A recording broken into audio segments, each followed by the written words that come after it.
Haya, wakazi wa Nyathuna katika eneo bunge la Kabete, kaunti ya Kiambu wameachwa na mshtuko baada ya wanafamilia wawili kufariki baada ya kuanguka kwenye kisima cha kina cha futi 120. Tukio hilo la kusikitisha lilitokea wakati mtu alitambuliwa kwa jina Ian ambaye aliripotiwa kuwa na msongo wa mawazo akijaribu kutoa uhai kwa kuruka ndani ya kisima. Mjomba wake Robert Ngugi alijitolea kuingia kwenye kisima hicho kumwokoa. Hata hivyo, jaribio la kumwokoa liligeuka na kuwa karaha, huku wanaume hao wawili wakifariki kwa kukosa hewa. Na miili ya wawili hao ilipelekwa katika chumba cha kuhifadhi maiti cha hospitali ya Kikuyu, huku polisi wakianzisha uchunguzi.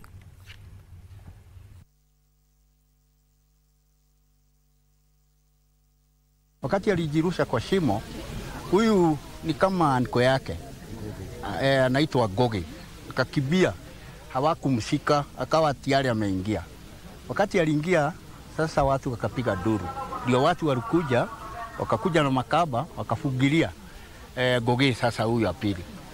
Akateremka, akiwa anaongea, kuna mahali alifika, akaitwa, akakataa kuitika. Sasa watu wakasema padisha, padisha. Ile ilifika hapa ni ndoo peke yake ikiwa na maji. Kwa hivyo alikuwa tayari ameenda. Kijana mmoja na anko yake, kwa sababu anko alikuwa anakuja kuokoa kijana mwenye alikuwa ameingia kwa maji. Pia alikuwa na mawazo ya akili kidogo, lakini familia ilikuwa inamshughulikia. Sasa hata venye alikuwa amekuja kujirusha shimo watu wakujua. So imekuwa tu very sudden. Na tulikuwa na timu yote ya emergency, tulikuwa na daktari ambao tulikuwa na wao, na tulikuwa mpaka na ambulance, lakini kwa bahati mbaya hatukuwapata wakiwa hai.